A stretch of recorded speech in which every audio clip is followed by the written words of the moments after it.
welcome to Pure Hustle Podcast. I'm Mike. And this is Orlando, and we are on episode 45. Ooh, 45.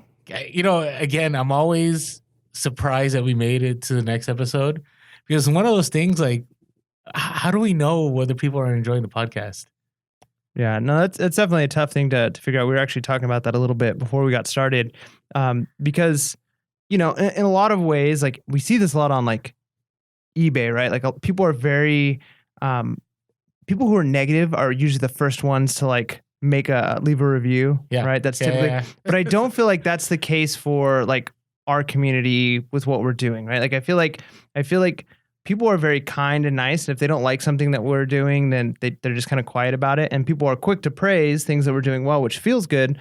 But then it's also difficult to know like, hey, like, is it working? Is it not working? Yeah. Is our format good? The positive side is we keep gaining more listeners. That's true. And more subscribers. So obviously something's working. Something's working. So, but we appreciate all of you that have joined us from day one. Those of you that have joined us from episode 10, maybe just now, you know, as a result of a previous episode, or you saw us on Instagram. It's just one of those things that, like, we hope to continue providing you value because, you know, it's kind of like on Instagram, you post things and sometimes you're just like, well, I hope this helps some people. And then all these people are like, oh, that was just what I needed. And then other times you spend all this time putting stuff together and then you send it out and it's like crickets. Yeah, no, that's true. And it's kind of weird too, because when you look at like how many, I think there is a crossover between the people who follow us on Instagram and the people who listen to our podcast, but I don't think it's not everybody who listens to our podcast is on Instagram, and certainly not all the people who are on Instagram are on our podcast. There's almost a different feel even there. So if you're not following us on Instagram, check it out because the types of information you get is different than what we talk about on the podcast. I mean, it's the same concepts, but the way it's being sent out. Yeah, it's right into the point. Yeah, so yeah, just quick little videos or posts. So it's very different. But then some people just do that and they're not listening to our podcast, which, you know, I think they're missing something too there because, you know, it's best if you can get a little bit of both. But yeah, it's tough to know for sure if what we're doing is the best, but we're getting great positive feedback. One of the best things you guys can do though is just like this video. If you like our video or if you are listening to the podcast and you like it, check us out on iTunes and then leave us a review. That's super, super helpful. So we appreciate that. Yeah. And you can watch us on YouTube and see how long our beards get this summer. Yeah, I cut mine already and I'm going to keep cutting it and I'm not growing it. Mike's going to beat me. I got to guarantee by July, you'll have the longer beard. I just said I'm cutting it. No, but you're going to keep growing it, right? No, 2 seconds ago. No. Cutting my beard. I thought you were cutting it to get ready to grow it. No, man. I can't do it. I know I normally grow it during the summer. I can't do it. You should have seen if you catch the first few episodes, Mike has a beard of beards. Yeah, and then I cut it and then it grew out again. Yeah, like, that's what I thought you were gonna do. Yep, no. Yeah, right. I can't do it. Like I was going Let's know in the comments below if Mike should grow out his beard. I think he should. Yeah, my wife might disagree. No, I see. So for me, I have no intention to ever shave this. Like gone all the way? No, like this. Like you're gonna let it grow? I'm just gonna let it grow. Oh no, Orlando. Hey, listen, you know what? Oh no. It's a testimony. It's the testimony of my freedom from the 9 to 5. Yeah, there you go. There you go. I mean, might as well. Never mind. We're gonna keep this. Keep this episode family friendly. I'm not gonna go down that route. I don't even know where he's going. All right, you know what? It's time to start the episode. So, Mike, how are you doing? How are things going? Doing pretty good, man. Doing pretty good. But what about you? Like you've been out of touch for a while because you've been on vacation. Such a deflection right there. He just said pretty good. And how about you? Okay, we're gonna get back to Mike. I'm good. You know, I had my first trip of a couple trips or 3 trips I had planned.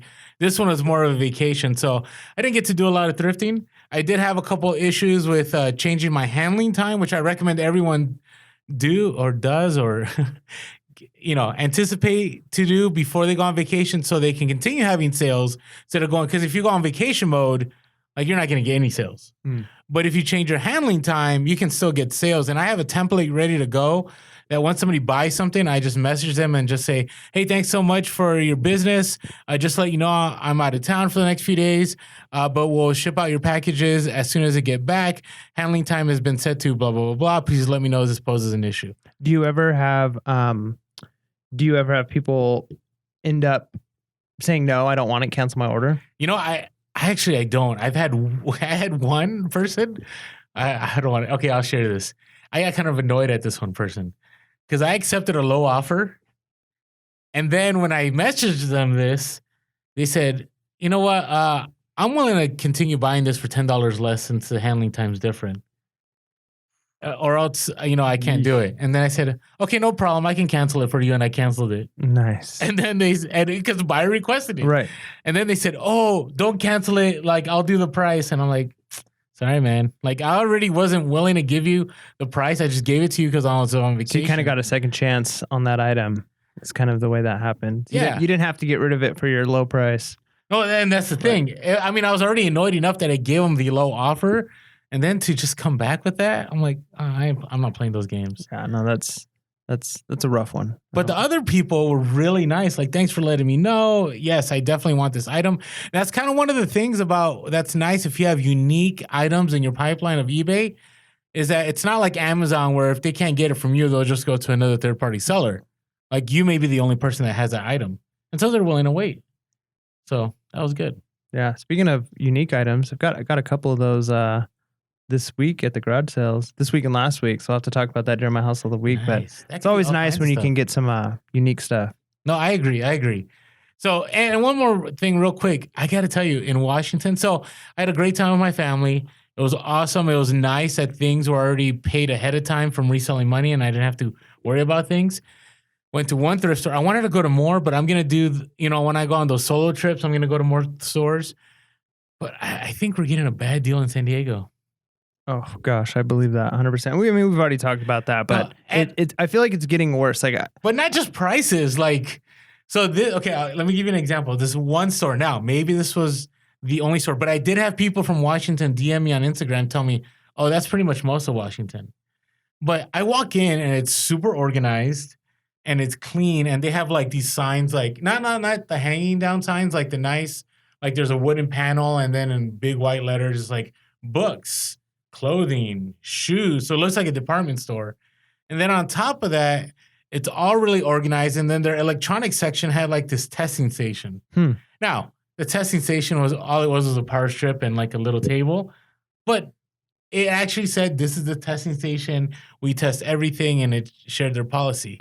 Yeah, the sad thing is if you see a thrift store that nice in San Diego, the prices are going to be outrageous. Yeah. Right? Like, so you walk in, you almost are hoping for the trashiest looking thrift store you can really find. Because then you're like, ooh, the prices here might be okay, right? No, I agree. And this was the Goodwill, by the way. So, I left there and going, so what is the deal? Like, why do our Goodwills in San Diego, number one, I think they're a step above some of the other thrift stores, but I don't get that department store feel. I just get this feel of like high prices, and we try to, make things look okay. Yeah. And there's this, I think, stigma here in San Diego that because it's such an expensive city to live in, that everybody has a lot more expendable income that they can just blow. And that's certainly not always the case, right? Like, oftentimes it's the opposite. It costs so much to live here that you almost have no extra money for other things. So, their rent is more expensive, so it makes sense, right? They're gonna have to charge more for certain things, but geez. Yeah, but it's zero cost of goods. That's true. That's my thing. Like, I can understand if you had high overhead, but anyways. So you'll hear more, and it's gonna be a positive episode. But our next episode, what are we calling it? I'm trying to remember here. Let me look at our notes. Orlando. We're done with thrift stores. That's our next episode. You just gave away the secret, man. Yeah, but just stay tuned. Stay tuned. All right. So that was my trip. I got a few more things to share, but tell me, I want to hear a little bit about you. So what's going on? Like, how's your listing going? You wanted to go to some garage sales. What's going on there? Yeah, things are going good. I'm going to Disneyland this week. So That's going to be awesome. Yeah, I'm going to Disneyland for just to go. And it's not raining. It's not raining this time. Hopefully. So yeah, well, if it rains this time, man, I give up. I'm never going again. So if you guys didn't hear, I don't know, was that 10 podcasts ago? Mike was all ready to go, and then it was pouring rain. Yeah, it was awful. So I'm glad I didn't go then. Going this time, which is going to be a fun experience because reselling pays for that, right? Like It's nice. so it's nice. And I'm only going to be gone a couple of days. So it's one of those things where it's like, okay, I don't think I need to change my handling time at this point, especially because I'm going to be gone like a Sunday and a Monday. But there's still that pressure of like, okay, like if things sell, like there's a little bit more anxiety of like as soon as I get home, I got to get stuff packed and get. But it's still nice to know that even though there's that little bit of stress, the whole stress of the cost of the ticket is not even a thing. So one of the weird things I used to do when I would go to Disneyland is I would, as soon as they got a sale, knowing that I'd be home the next day, I would print that label. Whether mobile or I would print it, when I got back to the hotel, just to like trigger things in the algorithm to keep having sales. Not saying that that's a foolproof way, and you got to stay on top of it because let's say, you print it and you save it as a PDF. Mm-hmm. Do you know what I'm saying? Right. So anyways, just a suggestion. Yeah. I mean, that's something I could certainly do. But I'm at Disneyland. I don't know. Even in line, man, I don't know if I want to be working. I think I'm going to be hanging out. But yeah, so that's going to be fun. I'm excited for that. I never was really excited for Disneyland until, no, I remember. That back. I take that back. No. Episode 5 or something. You're like, I can't stand Disney. Yeah, I'm not a fan of Disneyland, but I loved going with my wife when we were engaged. That was a lot of fun, like during the dating process. And then now that we have a kid, it's even more exciting, right? Because it's like now I'm like, Mickey, oh my goodness, it's Mickey, right? Like, and before I would have never even thought. Mike's gonna wear Mickey ears, by the way, at the park. If I were to wear Mickey ears, they'd have to be like really cool Star Wars ones or something. They have those. They're pretty neat. We'll post it on Instagram. No, we won't. But and I don't have a pass. Like my wife has pass. I don't have a pass. So I think I can buy things at Disneyland and resell them. Because I think the whole thing was against like you can't do it if you're an annual pass holder because you get a discount on the items. Oh, really? Yeah, because that was what they were revoking passes for. Is people would use their like 15% discount as an annual pass holder, buy like 30 items, then sell it. But because I'm just a regular ticket payer. I think I can. You can walk out with 10 tubs of popcorn. Boom. So I'll be looking for those limited ultimate bolo. I'll be looking for those limited resources out there and pick those up. So yeah, that's that. I'm excited for that. Garage sales. Finally, the last 2 weeks was able to go to garage sales. So that's a really good feeling. Today's garage sales were terrible. The week before was pretty good. Talked about a little bit of it. I think last week. So why was today terrible? I got one item. One item. Just one. It was a unique item. Not like multiple. Is that one of the ones you're going to share later? I don't know. I mean, I guess I could share it now. It's definitely not a hustle of the week. It's nothing special. But I picked up a board game, a Lord of the Rings board game from 1983. I'm not even 100% sure that it's fully complete. I need to look through it, but so board games have come a long way. Board games back in the 80s that were like the fancy board games that tried to follow like the Dungeons and Dragons path were overly complicated, hundreds and hundreds of pieces and rules and boards. And it's like obnoxious. And like the cards that things are printed on are like basically the feel of business cards, right? So they're not like super high quality components, but they're like rare and unique because nobody's making those. And I don't even know if they were fun games to play. Was this a resale kind of purchase? Was this for your collection? I could definitely resell it. If it's complete, I'll probably be able to list it for like $50. If it's not complete, I might sell it off in parts or keep it and just make whatever pieces are missing for myself. So we'll see. See, I'm going to make the suggestion that Mike goes garage selling with me next time. Are you hiding like the secret garage sale places? No, but it seems like garage sales have been on fire for me like the last few times. Yeah, it was not good for me. Yeah, we need to. Or maybe I shouldn't. That. I'm just messing. Are you saying you don't want the competition? No, it just seems you're not having good garage sales. So I'm the bad luck. You're afraid if you bring me, you're not gonna have good garage sales. Listen, garage sales are hit or miss at any time. And I guess they never miss, huh? Oh my goodness. All right. Thanks, TikTok. All right. So those of you that are on TikTok, you know what Mike was just referring to. Not that all of you are. I'm sure it's only a handful of you. All right. So, hey, I did want to talk about, though, it's kind of wild right now, but retail arbitrage, for whatever reason, is taking off again. In a good way? Like taking off? Yeah. It's like it's January for me, but it's April. Man, I need to get into some retail arbitrage. I'm not, but it's not. So only for Amazon? Only for Amazon, as far as I know. So, and I'm not sure why. Again, this is my first year as a full-time reseller. So I looked at my numbers from last April. They weren't that great. This year, I'm like doubling or tripling. And it could be not that Amazon has changed, just that I'm doing things differently. I think we need to have an upcoming Teach Mike How to Amazon episode. I think we've had that since episode 1. No, that's something we've talked about, me doing Amazon, but we need to have like an episode where it's just how to do Amazon. And we go through the whole process. I mean, we've kind of done it for eBay, right? So here's my only reservation about that. So I feel like Amazon is, of all the platforms, the platform that on YouTube and social media, everybody knows better than you. I think on eBay, I think there's some room for you to say something and people are like, oh yeah, that's one way to do it. On Amazon, it's like, no, this is the only way. Like, you want to scale, this is how you got to do it. So you're afraid that if we offered advice that we'd get like hated on for it being wrong? I don't say being wrong. Just, so I have my own way of doing Amazon, right? So I don't use Inventory Lab, which right now I'm even like hesitant saying I don't use Inventory Lab because, that's like the thing, but I've been okay not using it. Now, is it possible that I'm losing time? And I'm sure in the comments, people will say, hey, Orlando, you're losing a bunch of time by not being efficient by not using Inventory Lab. It's very possible. But for me, it's, I'm heavy into Amazon. I don't know. I like the way I do things. So here's the question then, because you've already brought up this idea that you don't like constructive criticism. Is this when did I bring that up? Earlier in the episode. Was that off air? I think that was off air. Maybe. So, but I think I'm noticing something. So it's very possible. I mean, you like the way you do things. Maybe it is the best way.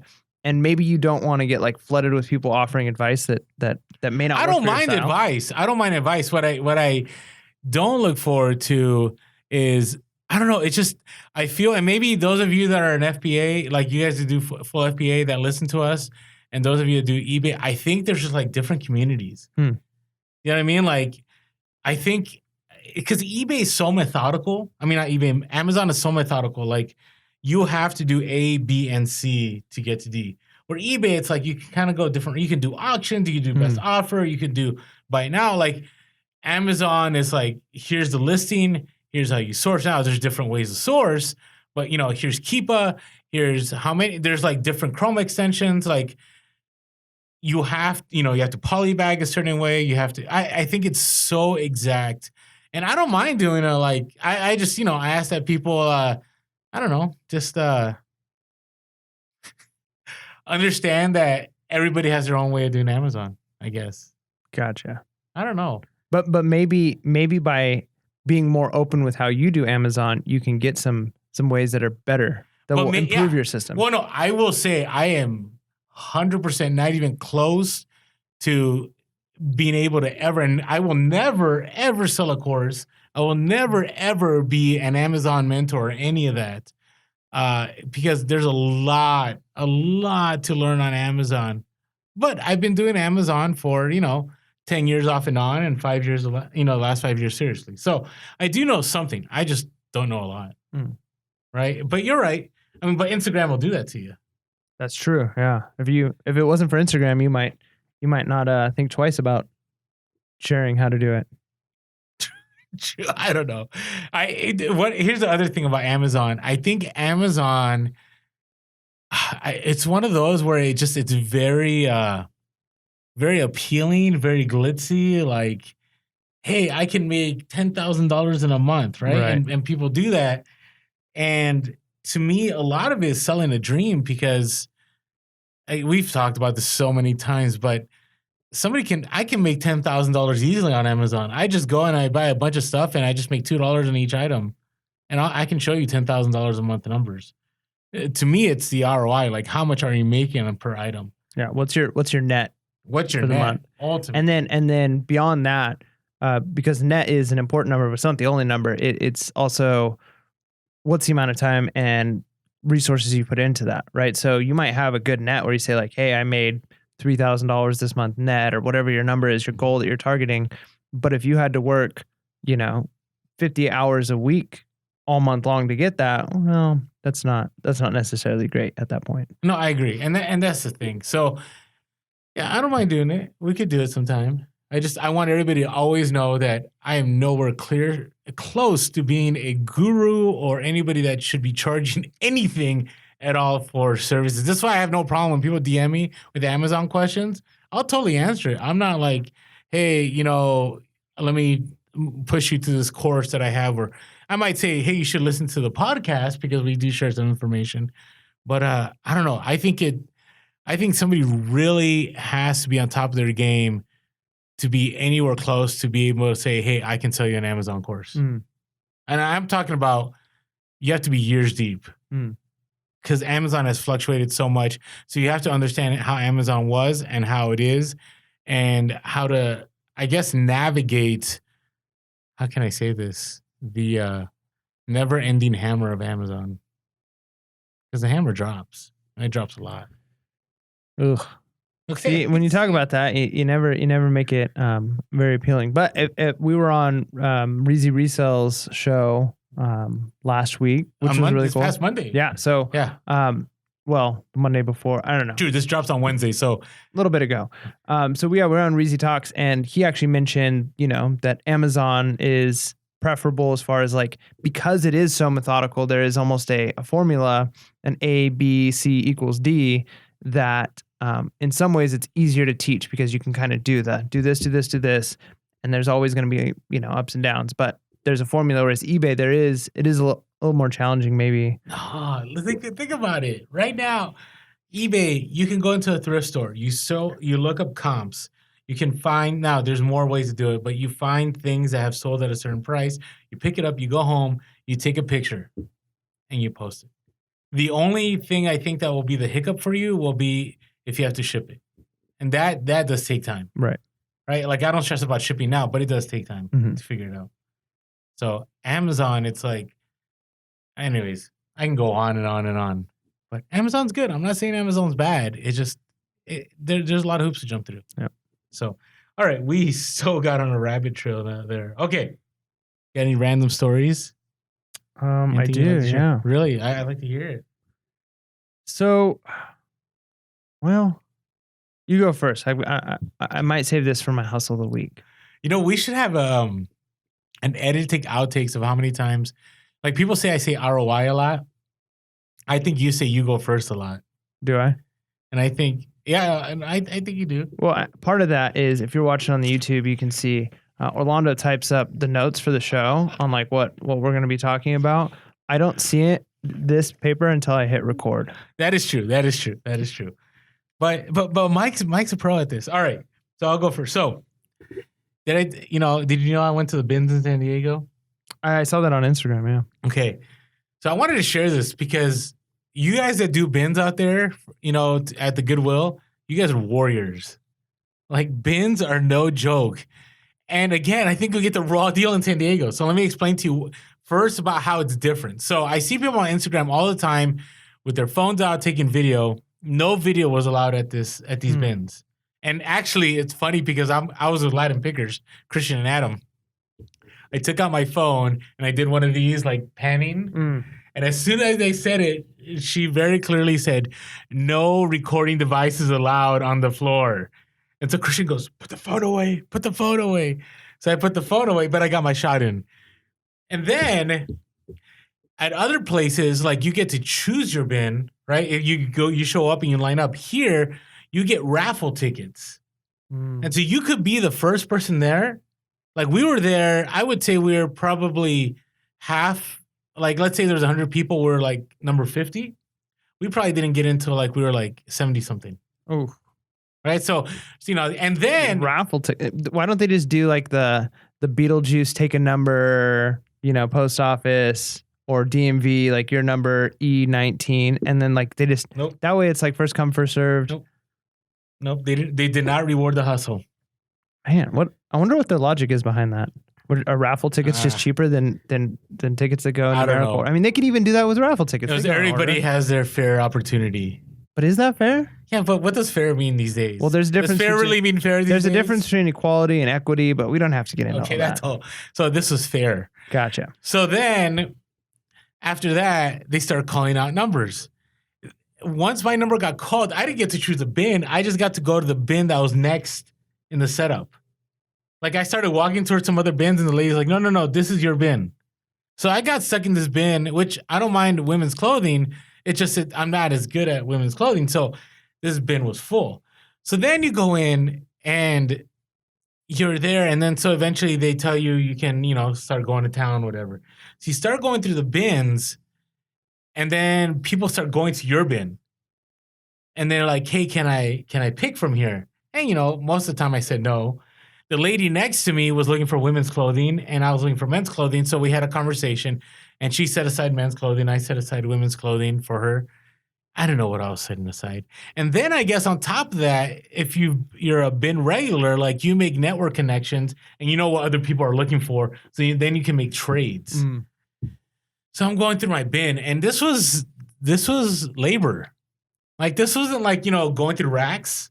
This was like you're picking up stuff and I did feel gross, like it was disgusting, but sometimes yeah, I've seen videos where people are wearing gloves at the bins. Yeah, like when they go to bins, they bring like full gloves. You didn't bring gloves? No, but my rationale was they don't clean the clothes at the thrift store. Why would they clean the clothes in the bin? It's all the same. You just feel better because it's on a hanger. It's true. Okay. If I'm wrong, let me know in the comments. So then I went to this hard goods bin. Like there's like two of them. That one, that was just like, I feel like bins of that kind of stuff would just be like everything would be broken at that point. Well, yeah, there was a lot of broken stuff. I was kind of scared. Like, okay, if I pull this box, like stuff fell out. I'm like knives. Yeah, like what's in here? And so I'm going through, and it was probably 45 minutes. And here's the thing: you take everything out of and these aren't like bins, like you see those bins at the hospital, right? Kind of like how El Chapo escaped, right? Or like one of those. No, these are like huge, like 10-foot like bins. You know what I'm talking about? Right. Yeah. You do the donations at Goodwill. So then when you take everything out, you're expected to put everything back in too. Right. So then you got that. Then you're walking through and I had to keep asking permission, like, hey, can I no. Right. And eventually people would let me like look, but you're looking at people's scraps. Right. But everybody was looking for different things. So man, I want the story to get better. To me, it didn't get better. So yeah, I guess my question to interject is, would you recommend me going to the San Diego bins anytime soon? To experience it. But not for a huge ROI? Because here's the thing. So I was talking to Christian and Adam, and they loved it. My guess is the bins is like any other system. Like if you're there consistently, you get to understand how it works. You get to know the people, and it works for you. This was my first time. So obviously, I'm very unjust in my judgment of it because maybe there's some good things. I will tell you, though, I spent an hour. I had some dirty underwear I came across. I had comforters that, who knows, was on those comforters. It was pretty gross. And then I came out with an NYPD jacket and a mag light for myself. And that was it? And here's the catcher. So you watch all these people on Instagram and YouTube. That's it. No, that was it. And you see them and they buy stuff by the pound. This place was not by the pound. So per item? Yeah, and it was arbitrary. Like I showed up. Picked? I'm like, how much? They're like, $3. I'm like, what? Was there haggle room? Like, is a garage sale? No, there's no haggle room. And then we got in trouble because there was a starter jacket, like a satin, I think it was a Sixers one. And we were kind of trying to negotiate with somebody, and they came up to us. They're like, there are no negotiations on the sales floor. You cannot discuss things. I'm like, wow, like, this is like intense. Like, if I didn't know I was making money, I would think I was like in some kind of labor camp. Yeah, like you were in trouble for something. Yeah. Like the guards are walking by, making sure I'm doing my labor. Isn't that weird? Like if you think about it, I can't imagine very many other situations where the customer is treated like they own you, like you're a terrible person, right? That's how I felt. I did feel that way. I mean, because you walk into any other store, kind of the feeling is like we need to kind of pander to our customers. We need to make sure that they have what they need, that they feel like our entire service is for them, that they're loved. If they have any questions or concerns, we're here for them. Sounds like the Goodwill bins was not like that at all. I did not get, and it's sad. Where it's almost like you're a criminal. We're doing you a service. Come on in, but you're gonna follow our rules. Do what we say. And I can imagine, like, if it's as rough as you say, like, maybe they have to be that firm or it's chaos, right? So, like, it could be. I mean, I will say there were a lot of regulars there. I mean, it was obvious people knew each other, right? And they also, some of them were kind to the management. So it's obviously, you had those people that had already networked ahead of time. I just, maybe we'll go. Maybe we'll go one time and just to experience it again. But for me, I'm just a fan of just going to a thrift. Like, here's what we did. After that, we hit thrift stores. Piece of cake. Like, I guess I was just very grateful for thrift stores because I showed up. Oh, there's a pair of shoes. There's a pair of shoes. Rack. Oh, here's a shirt. I didn't have to like dig through stuff. I didn't have to, try to find my way into things. I mean, I did have a few ladies as they were coming by, like, give me the shove, like, because I was in their way. I'm a bigger dude and I take up space. So they were letting me know I was in their way. So nice. Yeah, I drove by a garage sale today and they were starting to bring stuff out. Yeah. And I just kept on driving because there was probably like 9 or 10 people standing around the table as they're bringing it out, and more people were coming. And like, they're literally just people standing waiting. And I'm like, by the time I get up there, anything good that comes out on the first few things are like, it's going to be gone. I'm going to head up to the next. I can't imagine being at the bins like that. Like, that many people. I don't know. Like, I'm competitive, but when it comes to reselling, like, maybe my competitive nature doesn't come out in that way. Like, I want to outsmart people. I want to plan the better route. I want to find the better items because I've done my research.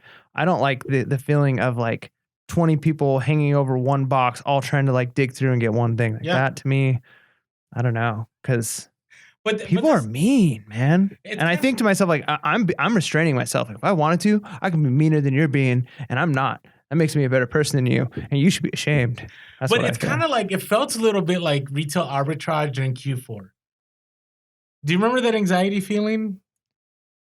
Maybe not to that extent, but like Black Friday. Oh, okay, you didn't get to go. I didn't get to go Black Friday. But Black Friday, I get that, like, people are like rushing. It's like, oh, I want those Lego boxes, and like, elbows are being thrown and people purposely shoving carts into you.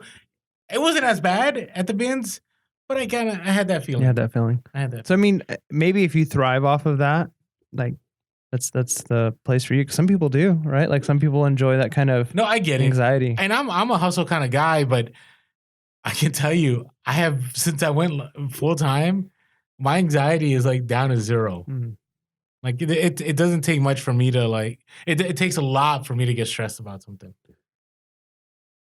Do you think that's because you've got like this well-oiled machine? And we've talked about that before, like the pipeline, being ready and prepared, before you go full time. But I'm just thinking, because like we've talked about on the show, like we're planning in the near future for my wife to go full time reselling, right? So, we're kind of just not stressed, but like there's that feeling of, okay, like right now we have guaranteed money coming in every week, and or not every week, but every 2 weeks paycheck. And it's a really good sized paycheck, and there's all these benefits. And so there's the fear of the unknown of, okay, you're going to have to work really hard. And even if you work really hard, there's not the guarantee of money coming in. Do you feel that, like, do you have that kind of anxiety ever, or? So I don't. So here's the thing. And we talk about this in a lot of our episodes of that pipeline, is the fact that like that day, for me, not scoring at the bins didn't I didn't walk away like, oh no, like I have nothing to list. I need to source more. Like, I have so much already. Like, I didn't have to stress about it. And I think that comes with time as you build your eBay store. Like, like you'll have consistent sales because you have a certain number. We talk about 500 kind of being that number of listings you need to have consistent sales. And on top of that, we talk about, what do we call them? Investing piles or something?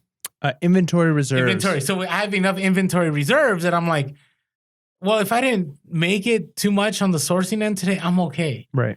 And I think eventually when you're full-time with eBay, I think there's still that pressure, like, I need to make sales, but you come to a realization, like, there's nothing you can do to control that except by listing.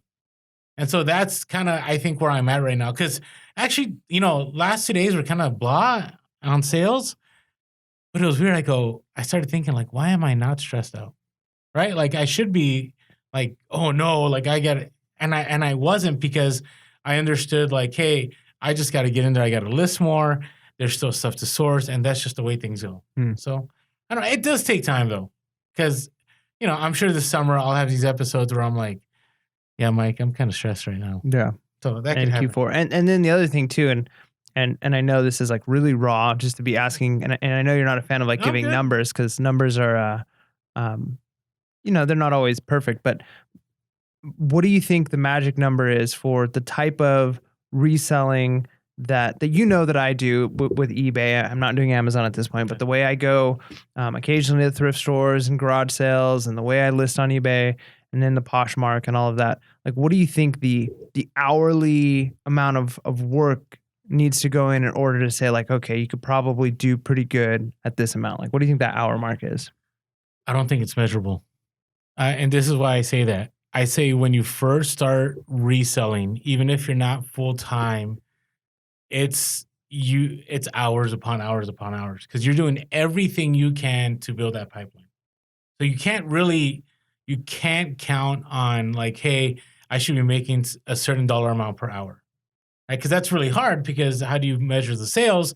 How do you put in the work? Now, there should be a point in time where you should have a goal number. And for me, it's every week of how much I need to make on eBay to cover my bills and to still have capital.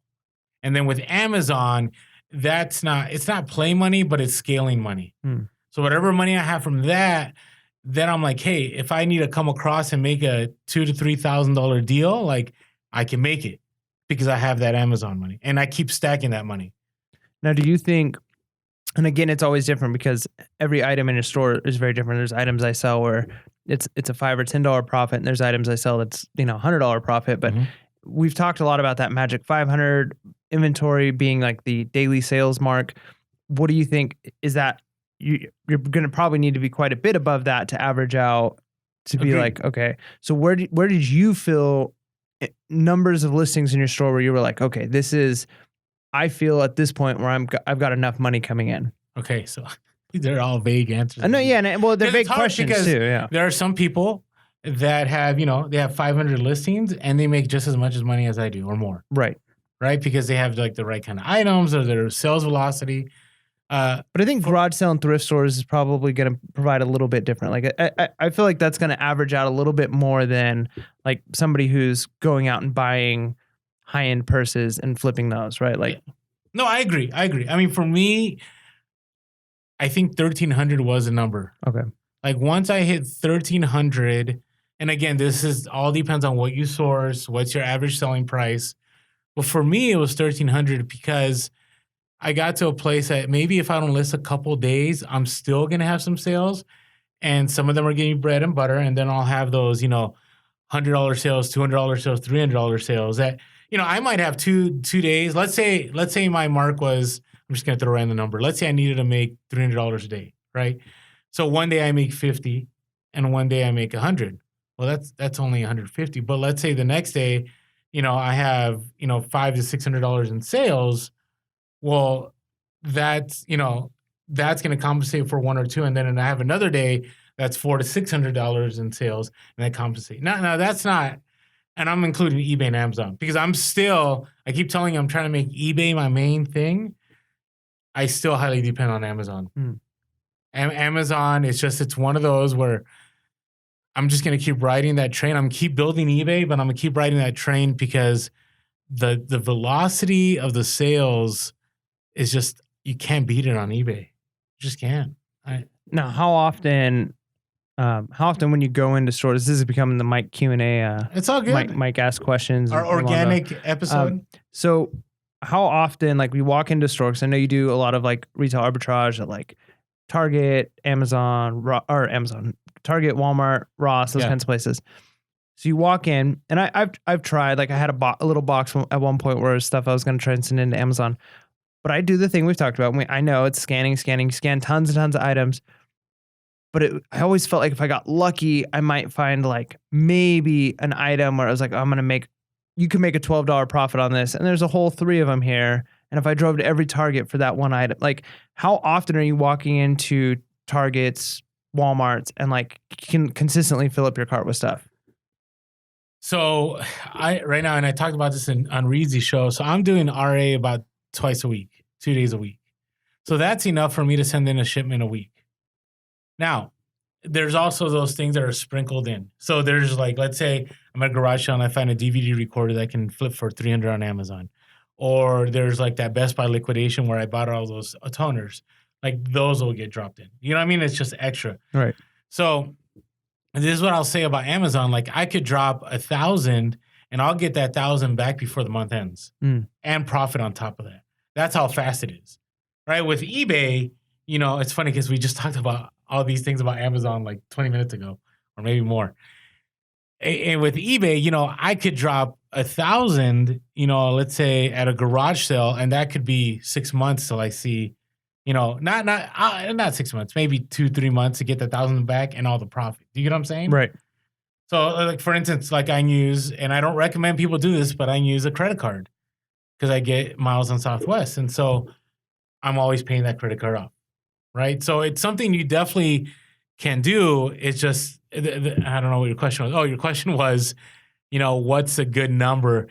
For me, it's 7 days. And right now, the way I'm doing it is I need to make enough through eBay to pay my bills within those 7 days. And then I'll feel good. Like I don't even, if it's Wednesday or Thursday and I'm not reaching like this daily goal, which I stopped doing, I don't stress about it. If it's Saturday and sales are coming in, I'm like, okay, how's my Amazon been? Okay, I'm good. Yeah. So with Amazon, with retail arbitrage twice a week, just for our listeners to know too, because this is something I don't even know about you. I imagine sometimes when I think of you going out sourcing, I think of myself sourcing. Like sometimes it's like I go out sourcing for an hour or two if I'm really, really lucky. But I'm assuming when you're sourcing, it's quite a bit longer. No. We're talking about like 8 hours a pop. So what does that look like? How long are you in each store? How like it all depends. So let's say you go to one store and you find an item that has super nice ROI. So let's say it's something you can buy for $20 and you can flip, let's say for 80, right? So you'll look at other stuff in the store and you'll see if there's anything else. But if you find that one, then you start looking online and seeing what other stores have it. Then the goal of that day is to hit every single store within a radius and just pick up that item and send the item as fast as I can and flip it as fast as I can. So let's say that took you 3 hours. Now you've got, 5 hours left. Do you now walk whatever store you're in, now start scanning new items and you just keep? No, I get where you're coming from. So I'll only do scanning for maybe, let's say I go to 3 different stores. Sometimes I usually go by chain. Mm-hmm. So I might go just Targets, I might go just Walmart or some other stores I go to. And I'll spend an hour in the morning. And I know there's tactical arbitrage and there's other software. So I'm fully aware about that. This is just the way I do it. Wait, is this the episode? Did you trick me into making No, I'm just curious, So I'll spend the hour scanning and then I'll go, huh. Or if I see something, somebody will DM me, here's a bolo, or I'll see something on IG, or I'll, somehow word of mouth, I catch something, I'll go out there and I won't even scan. But let's say I'm going in cold, right? Either one, I'll do my research online the night before, right? I'll check out clearance or I'll check out, things you could do on tactical arbitrage. I'll do that. Like I'll start looking for items in certain categories that I know that I've done well in and see if there's anything on sale or anything I can get with a deal. Or I'll take a look and see, does any store have a buy 2, get 1 free or something like that.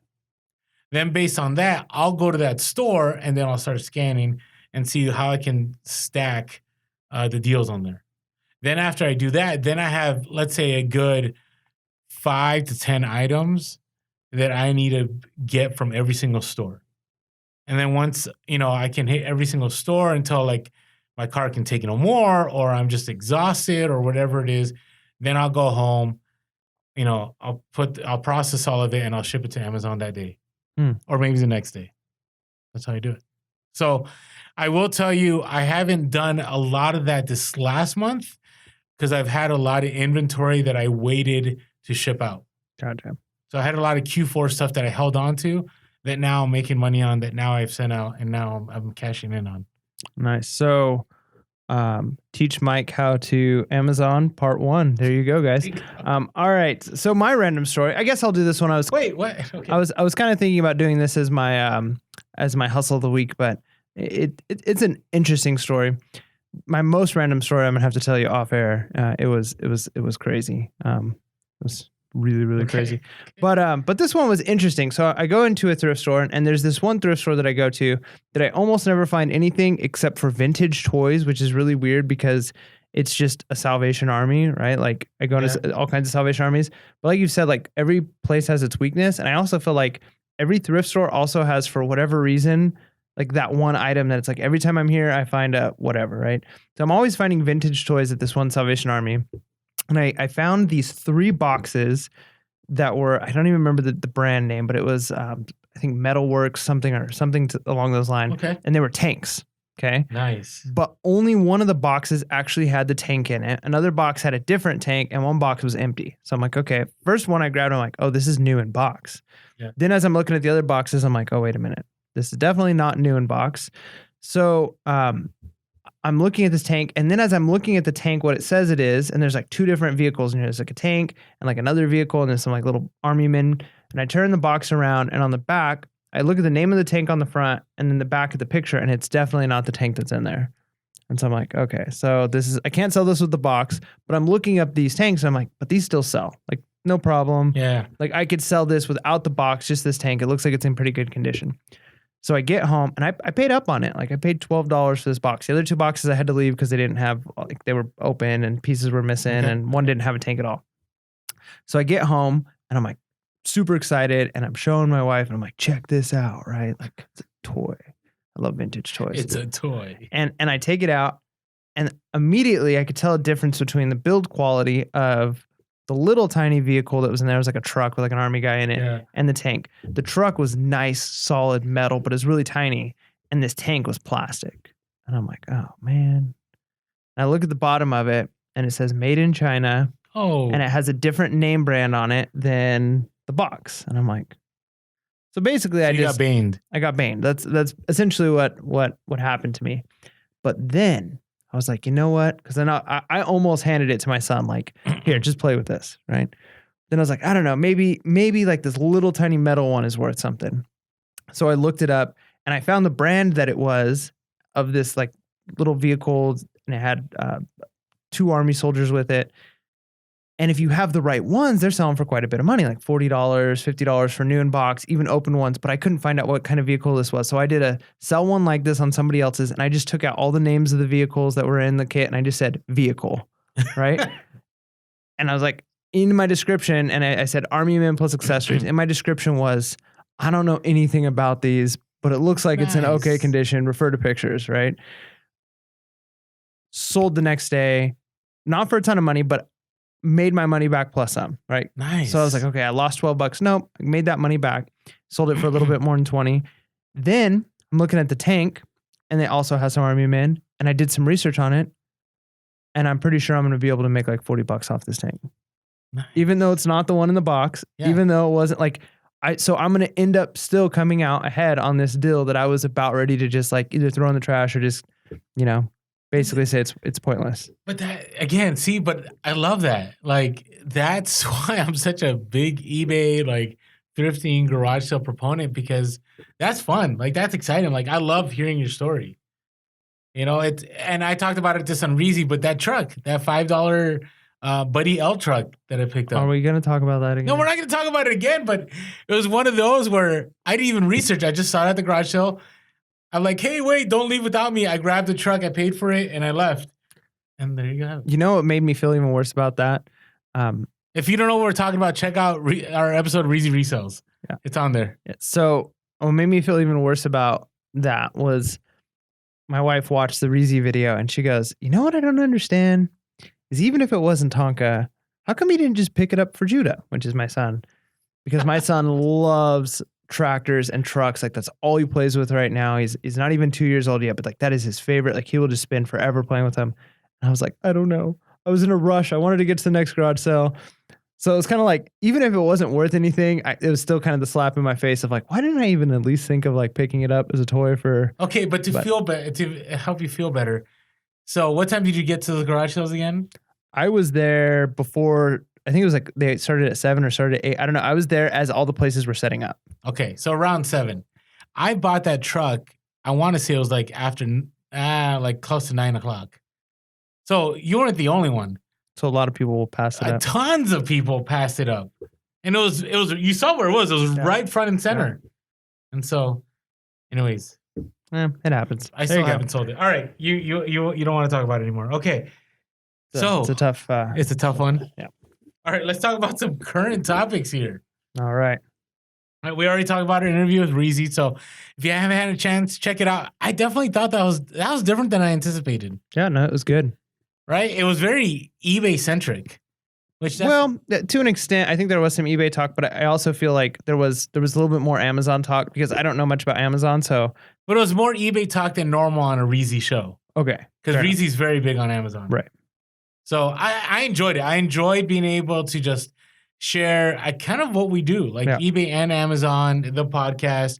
And actually, talking to Reezy was great too because we got, I guess I learned a lot from Reezy that I've never known before. And we even got to talk off air after for a little bit. So that's great. That was awesome. That was good. So if you had a chance, check it out. All right. I don't know if we've talked so much about Amazon. So I don't know how much this relates to reselling. And this is why. So I don't know if you've caught on. You remember all the fake reviews that were happening with Amazon back in the day? No. You don't remember that? Like years ago, like you used to be able to like send people samples or like, your item, and then in exchange, they could write your review. Oh, right. Yep. Right. Okay. Yeah, I know you. I guess I didn't know the context of what you're saying, fake reviews, but yeah, there's certainly people who you could tell that reviews are not legitimate. Yeah. Well, they weren't fake, but they weren't like verified purchase. Right. And I guess now, like it's still bad. And the reason I'm saying this is because we talk about why be careful on Amazon. Right. And we don't know. I don't know anything about private label. I just know maybe it's a good thing. It's probably a really good thing that I'm missing out on. But, what's happening is probably the most. So some UK consumer group did research and found out that 7 out of 10 headphones that are posted on Amazon have fake reviews. Right. So you look at that and you go, okay, so if I ever wanted to get into any kind of private label, like, I just think that would be a tough field. Yeah, that's right. It's kind of like Instagram. Like we could buy followers right now. Do you know that? Yeah, no, for sure. We could buy likes. Yep. We could buy views on videos. We could buy interactions in our comments. Like that's crazy. Yeah, it is crazy. But we can't do that on eBay. Well, and I think no, you can't do that on eBay. You know what I think too, though. That one, Amazon is combating this a little bit with obviously the verified purchase. That helps. I think too, people can tell if you're being wise because you can't just look at there's however many 5 stars. I think that's a good first indicator, but you can usually read through some and tell pretty quickly like, okay, this was a thoughtful review. Somebody who probably knows what they're talking about, or this is just, copy and paste of like, it doesn't even really match what the item is. But one thing I've noticed, I've seen a few times on Amazon is they'll show, like somebody will say like top 10% reviewer. And so like reviewers are even being rated. Oh, that is true. So if but that's been going on for years. But if you move to a market like that, where because one of the reasons I like to read certain things on Reddit is I love the upvote downvote option, right? That's true. And then there was also a forum that I used to be a part of where the users could get rated. You would rate users depending on if they're being helpful with their contributions, and so you can immediately see like, oh, this person has negative rating or this person has really high rating, and they just what they said had more weight. Right. There's more value to it. We're on Reddit. Did you know that? Well, Pure Hustle Podcast. We're on Reddit. We have an account on Reddit? Yeah. Under flipping. But we haven't been active. But do we have a page? We don't have a page, no. Well, then everybody has an account on Reddit. Not everybody. I know, but we come. Anyways. Okay, so totally steered us in the wrong direction. Okay. Going back to what you're saying. But we should start a Pure Hustle Podcast Reddit. Well, maybe.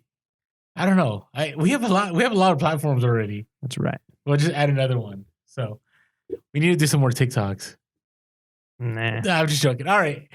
So but going back to what you're saying, it's one of those too with FBA. Like sometimes I'll scan things on FBA and they'll have like 5-star reviews. And it might be a higher ranking. And I'm like, you know what? This has good reviews. There's only a couple of sellers. Maybe this is a good pickup. So now I go, ooh, I want to pick. You know what I mean? Like, so you're thinking as reseller, you need to check, are these reviews real reviews? No, I'm not saying that. It's just one more thing to be aware of. Just be cognizant of. There's not the story is more towards buyers. Like if you're buying something on Amazon, obviously I look at reviews like crazy. Mm-hmm. Like that's my thing. And I look at the 1% reviews, right? Because I want to know why people really don't like the product.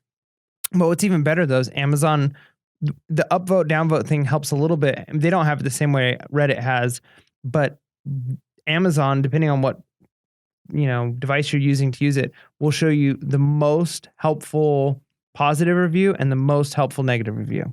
And so people will vote on those, because then you get the negative review where somebody's just like, I hate everything, people, stuff, this item, right? And there's no reason for it. Or this is one of the weirdest podcasts I think we've ever had. Or somebody types something where like they're mad because of something that has nothing to do with the item at all. And it's not the item's fault. Those aren't helpful 1-star reviews. But there are some where it's like a negative review. And again, the person is very thoughtful and articulate with what they're saying, right? It's like, hey, like this item, it seems really good, but the build quality here didn't last. And I had some poor customer service. And it's like a long review and it's very insightful. And people will upvote those. And so you can compare the most upvoted positive review, most upvoted negative review.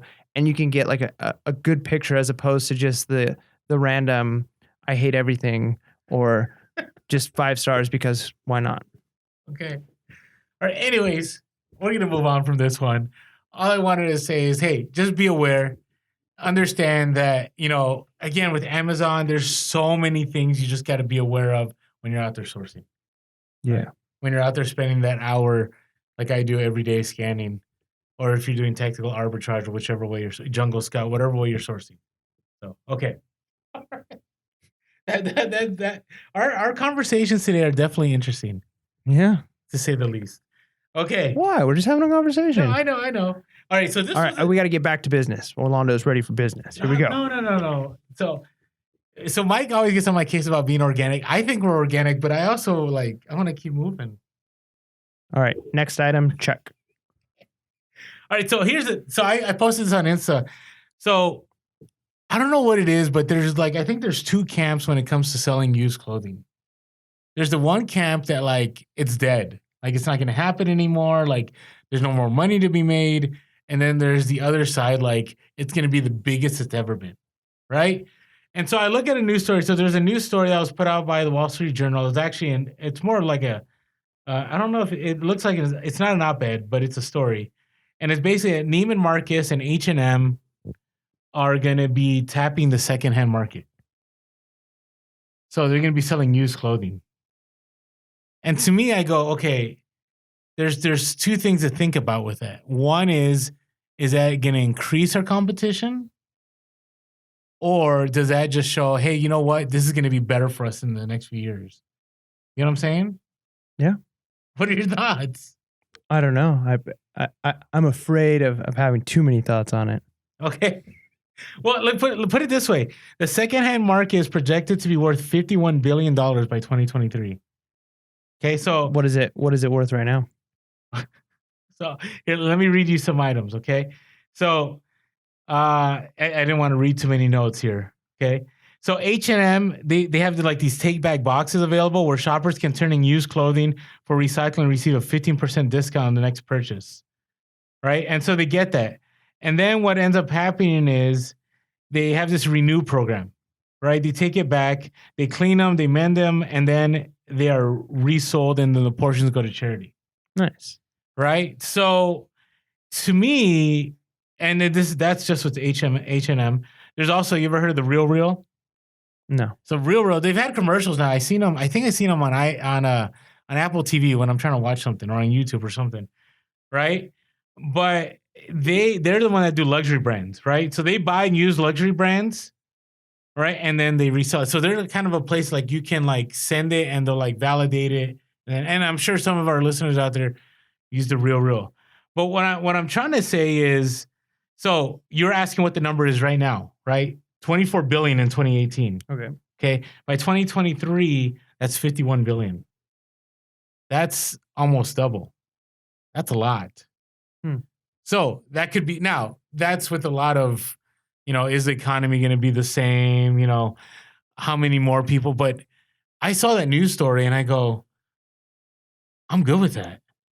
Like, because the more competition means that used clothes, and maybe I'm wrong, you can tell me if I'm wrong, that it'll be trendier, which it already is trendy to buy. Would you agree? It's trendy to like get used clothing. It'll be even more trendier, which I don't know if it's going to drive people to the eBay, right? But people are going to have to look for those things that they want. And if they can't find it at these stores, hey, if you're the one who has it on eBay, you're going to be able to get more money for it. Make sense? Makes sense. I feel like I'm just reporting the news right now. That's good. That's good. All right. How about this one? So did you hear about the eBay Amazon drama? Nope. Okay, so Mike, when he says he doesn't see anything, he's right. He just shows up and we start recording. Yeah. Okay. So I think this is interesting. I'll share with you why I think this is interesting. So I think eBay and Amazon. So Jeff Bezos or is it Bezos? Jeff Bezos and Devin. I always feel like I mess up his last name. Wenegg, the CEO of eBay. So at eBay Open, maybe we'll ask him how do you say. Maybe he'll pronounce it. Do you think we'll have a chance to talk to him? Yeah, why not? We're Pure Hustle Podcast. Come on. Yeah, that's true. Like we're the real deal. Like he's gonna want to talk to us. Come on. If you haven't seen our conspiracy like videos, like we're all about Devin. It's true. We can't even say his last name. We can't. So we won't speak about that which is sacred. That's true. Right. You should not be named. So they both had letters to shareholders, right? Which I thought was super interesting the way this was worded. Now, so Amazon, people are talking about FBA is dead and FBA, like, you shouldn't jump in it. Like, I don't tell you don't jump into Amazon because it's dead or because, it's a dying bit. I'm telling you because there's a lot of hoops and you should jump into it. Just be careful. So in 1999, 3% of Amazon sales were from third-party sellers, okay? By 2000, let's jump to 2010. By 2010, 34% of the share of sellers on Amazon were third-party sellers. By 2015, 51%. By this last year, 58%. So over half of Amazon sales are from third-party sellers. That's impressive, especially because Amazon has grown a lot in that period. So what I'm trying to say is, like, Amazon is definitely something you can still jump into. But here's what's interesting. So Mr.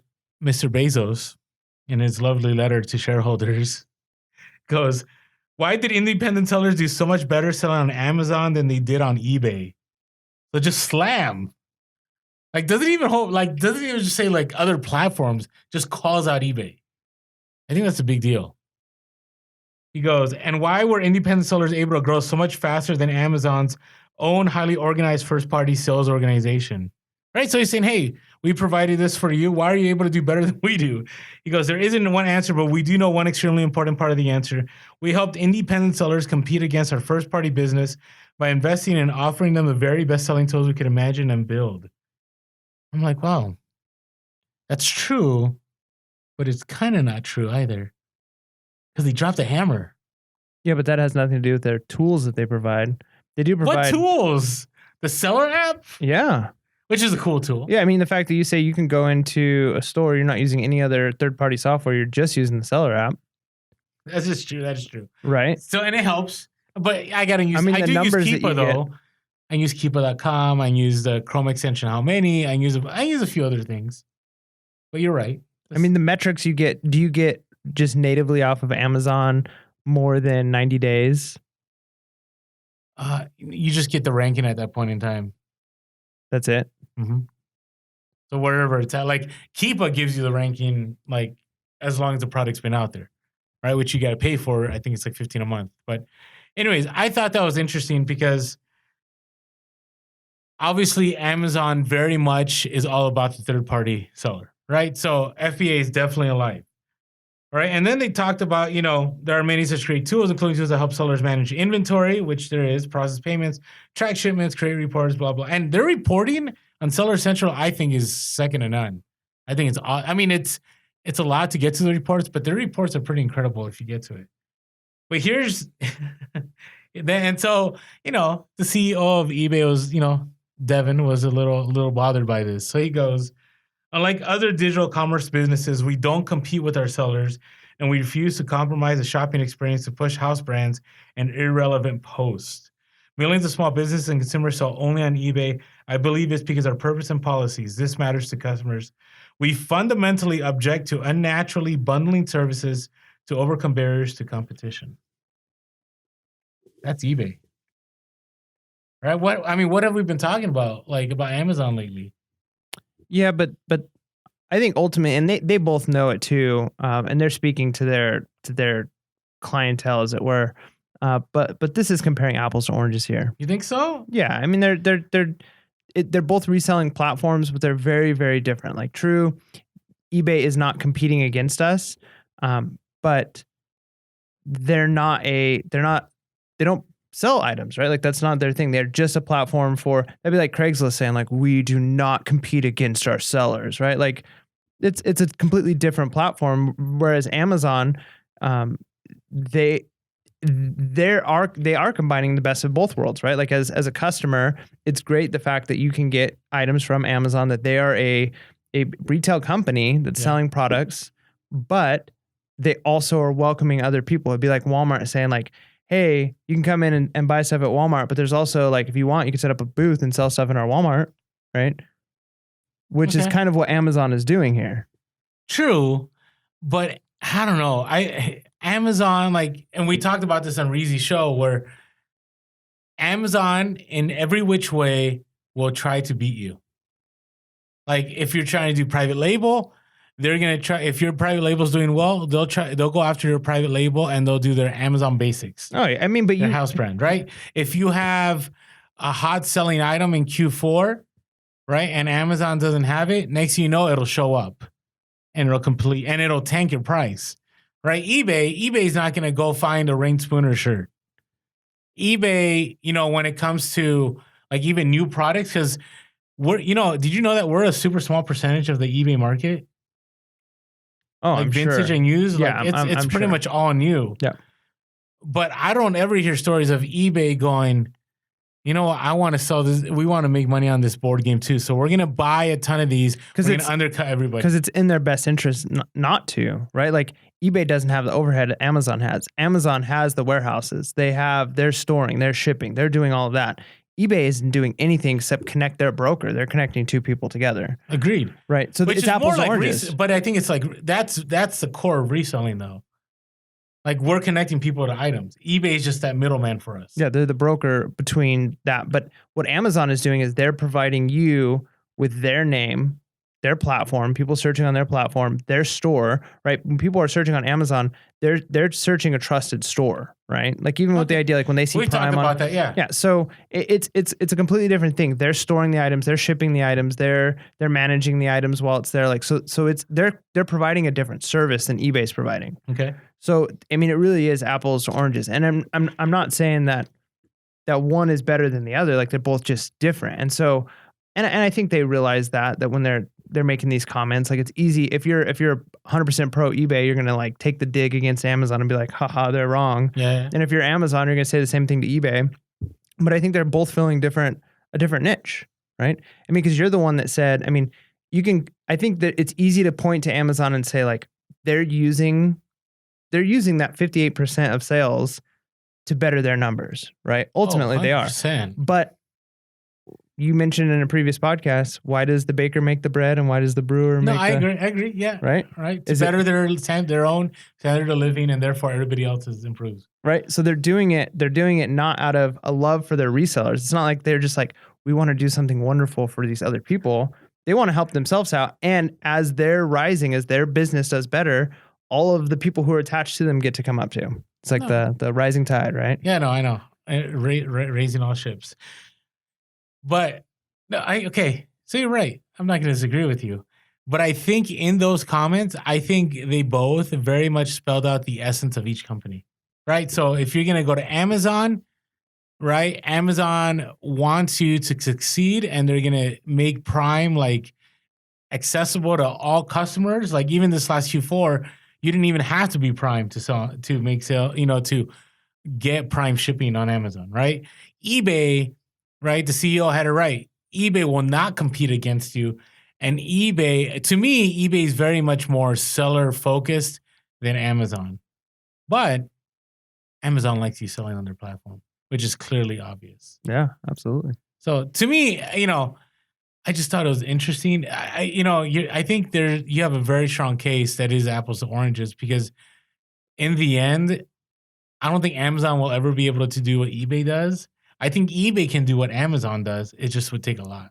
Yeah, I mean, I just think about it like this: like how hard certain people try to get into stores, right? Like if you're an inventor, you make an item, and you're desperately trying to get it into Walmart or Costco or something, right? Like you want them to sell your item. You try desperately to get your item. If you can get your item a little bit of shelf space in one of these stores, right? They're doing you the favor by getting you by accepting you in the store. So I kind of feel like it's the same thing with Amazon. Amazon, by allowing you to sell on their platform, allowing you to sell items that are, to sell Nike or to sell Lego or to sell Nerf, or these things that are hard to get ungated in, but you get ungated in them and you're selling on their platform, it's kind of like you're getting into that big box store with your item. Whereas on eBay, again, they're just acting as that broker. It's your own store. You got like your own you're showing up booth. to the rummage sale and you're paying your $10 for the booth. Right, exactly. Okay. Right. That's the difference there. So yeah, one of them is more seller focused, right? Whereas Costco is not as focused on, or Target or any of these companies isn't as focused on the people who are providing them the items as they are their customer, right? Okay, I get it. Because they're providing, if you getting into the store is the benefit. All right. I think you said that well. There we go. I definitely think it was well stated. So, thank you. Appreciate it, Mike. All right. So this is our funny update, real quick. So we've been tracking Eric the College Picker's Levi's jacket. If you've been following. So I was talking to Eric on DMs. Our first update about his Levi jacket was episode 22. That's crazy. Right? That's what he started. We're on episode 45. And right now, so if you don't know what we're talking about, he found a vintage Levi's jacket, I believe from the 40s or 50s, that he paid $1.50 for, and he sold it for $5,200. Somebody in Japan. He's been trying to ship it for like the last month. And right now, as we speak, it has been, according to CP, he messaged the buyer, and basically since April 16, it has been stuck in customs in Tokyo. So it's almost there. So lessons to be learned in all this. He actually has a video about this, that if you have anything that's over $2,500 that you're trying to sell, one of the things he'll tell you is go FedEx, but, always check everything, because it's not like a slam dunk. I don't know. I wonder how it is with global shipping program, because his was his Etsy sale. If it was an eBay global shipping program, I wonder if it would have been just as difficult. No, because they would have made it to Kansas and Kentucky, but Kentucky. Maybe. I don't know. If you've sold something for over $2,500, you don't have to tell us what it is or anything, and you've done it through a global shipping program, let us know in the comments below. I'd love to hear, because I'm interested. So hopefully by the next time, maybe the next time the jacket makes it is when we have him on our show. That'd be sweet. That would be, well, I don't know if that'd be sweet, because that's a few months from now. Oh, well, hopefully it happens before then. All right, hey, real quick. So if you haven't had a chance, make sure to subscribe to us on YouTube. If you're just listening to the podcast, it'd be awesome for you to come over to YouTube and just hit that subscribe button and that bell button, because we also have some videos that are in the works that we'll be dropping soon, dealing with garage sales and other topics. Especially this summer, we plan on doing a lot more. And also, if you haven't had a chance yet, follow us on Instagram. We are PRSO Podcast. On Twitter, PRSO Cast. We are also on Facebook, PRSO Podcast. You can give us a call. on our Google Voice, 619-738-1170. That's 619-738-1170. You can email us with anything, purehustlepodcast@gmail.com. That's purehustlepodcast@gmail.com. And as always, we're always trying to, provide more value. And we always promise to provide our content for free, but sometimes it just takes a little bit extra funding to be able to do more, get some more equipment, or be able to kind of shift our reselling time to focus on the podcast.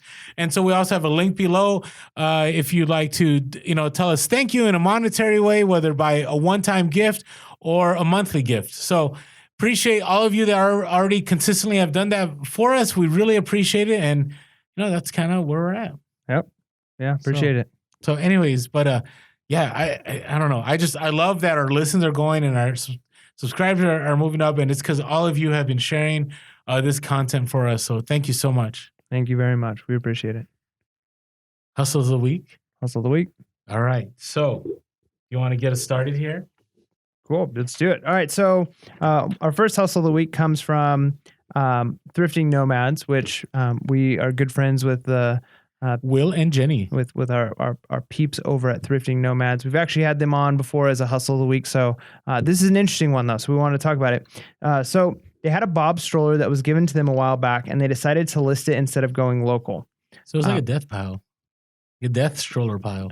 It had been just sitting there for a while. Speaking of Bob strollers, I got one off of Craigslist for inexpensive and still using it. And I know for a fact when I'm done with it, I don't know, it might be different now that I've got this hustle of the week, but I'm planning on putting it back up for Craigslist for at least what I paid for it. And basically it's like getting it for free.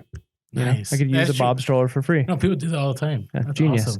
Awesome. So anyway, so they decided to list it instead of going the local route, which my first reaction would probably be go local with something that big, right? Yeah. So they decided to list it, and they sold it for $400 plus shipping. The shipping cost $158. So they offered free shipping.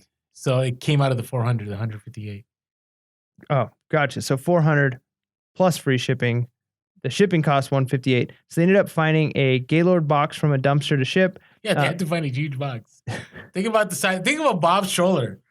Like that's not an easy task. No. At that point, is it worth doing a box, or do you just like bubble wrap it and put like trash bags and tape that? And because you could ship that. I guess you could.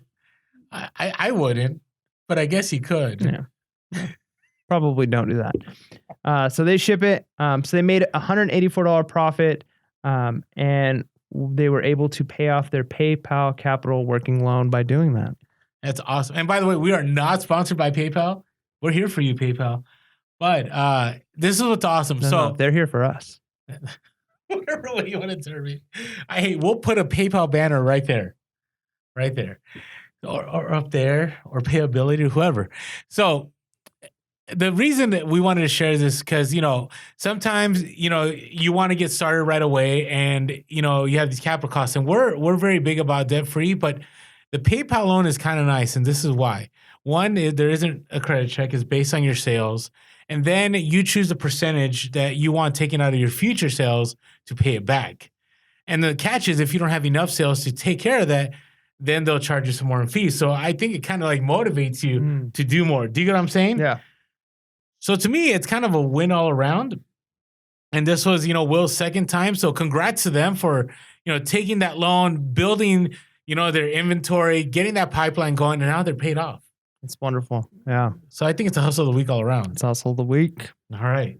So that is Will and Jenny at Thrifty Nomads on Instagram. All right, so this one, I wanted to share this because somebody found the holy grail that I still have never found. Have you ever found a Coogee sweater? Nope. Have you ever seen a Coogee sweater in the wild?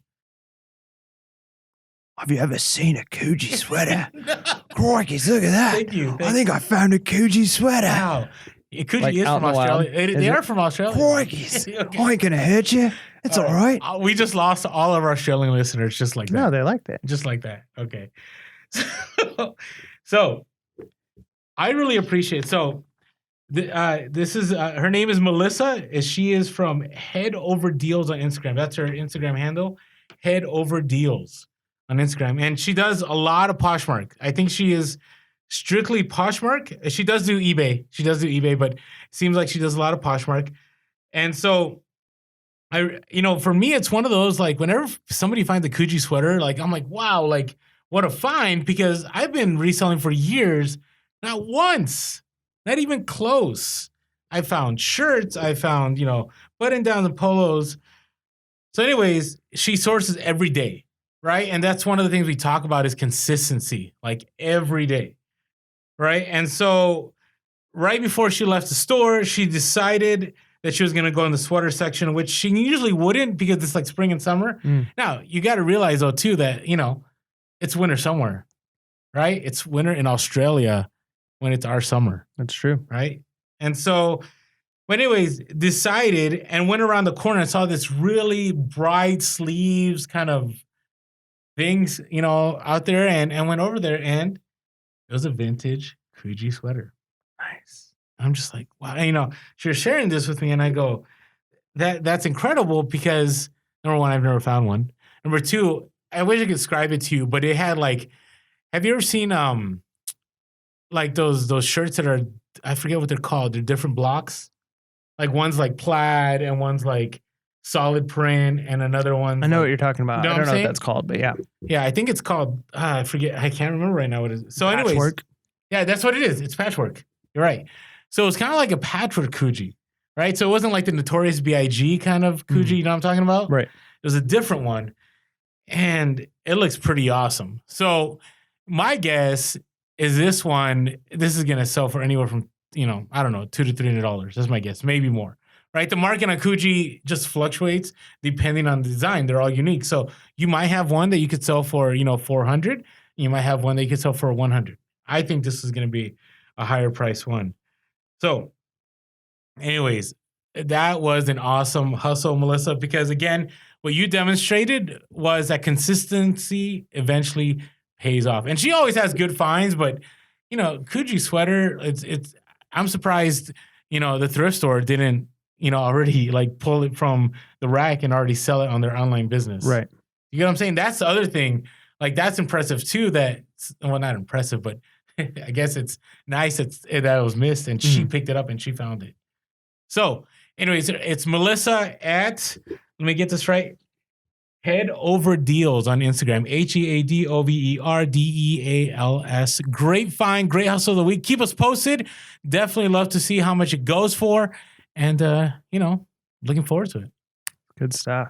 I hope I find one out in the wild soon. Just lift up a rock in the thrift store, like one of those, or like a pillow or something, and it's like Coogee just hanging out. One of these days. One of these days. I've never. I haven't even seen. Or a Big E Levi. Oh yeah. There was a time I looked for those and I just gave up because I don't know. I don't know. I think those kind of things, to get them, like the fact that Melissa was able to find them in a thrift store is pretty awesome. But I think those are going to be like a garage sale find. Right. You know what I mean? Like somewhere where somebody doesn't know. Or an estate sale. Or an estate sale. But it's funny you bring up estate sales, because Sell Quick, Ship Quick, they went to an estate sale and they had like 8 Coogee sweaters. Ooh. But the estate, they knew. Yeah. So they were all marked up. So again, great find, Melissa. A holy grail item for Orlando. Hopefully I eventually find it. So thank you. One of these days. Thank you, Head Over Deals. All right. This next one's a little bit more involved. There's actually like a few components going on with it. So Simon, Instagram handle TSYCOMAN. Wait, I think I messed it up. R. It's just SYCOM. No T? No T. Okay. So it's at SYCOMANR. So was able to buy out action figures from a closing comic book store, and that's huge, right? Like anytime you see a closing store, I mean, I used to only think about closing stores if it was something I was interested in, but if you can find a store that's closing and it's anything, right? Like you're potentially going to get some good stuff. So I was able to buy a bunch of action figures, and then while he was out garage selling this past Saturday, came across a free item on the streets. It was on a curb out in San Francisco, and it was a back. So random. It's crazy. A back to life back pain massager, and the comps were going for around $200. Man, you occasionally got to stop for that stuff that says free, right? No, I got a story for you. We'll finish to this one. All right. And then listed it at $240 and is waiting for a best offer. Also currently working on a deal to acquire a bunch of Rain Spooner shirts and a Peter Millar new with tag from a store that is closing. So good job, Simon, out there hustling.